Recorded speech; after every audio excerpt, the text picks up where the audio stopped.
As you say, it resumed this morning with vehicles taking food aid into Old Homs, the besieged old city, which is held by rebels still.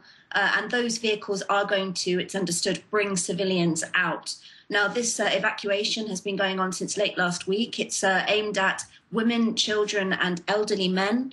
And around 1,100 people have been brought out so far. Many of those have been suffering from malnutrition. Conditions inside the old city were extremely hard. No food, really, just people surviving on olives, food scavenged from houses where people had left what was left, and also wild plants, grass, and the like. So the World Food Programme has said that people have been suffering from malnutrition. About 500 of those brought out were children, and according to the UN's Children's Agency, UNICEF, many of them were frail, emaciated, and terrified. So obviously people are hoping that this evacuation process will continue. It is supposed to expire tonight, the ceasefire that's been in place, but the Syrian regime has said it will consider extending it.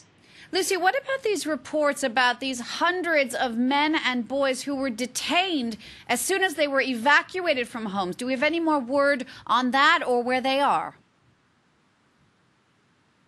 That's right. They're not included in the number I cited. These men were allowed to leave despite the fact that men between 15 and 55 were not included in the evacuation deal struck between the local governors in Homs, the regime governors, and the UN personnel on the ground.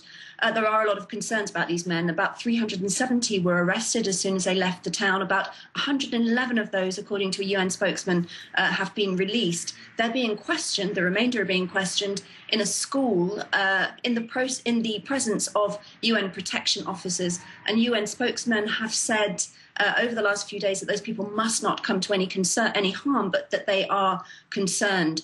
Now, the governor of Homs, Al-Assad, has said that he hopes that all these men will be released. But of course, there are concerns, and this very much plays to opposition fears that this whole process could be a mask for tackling these men, particularly the rebels that have been fighting the regime.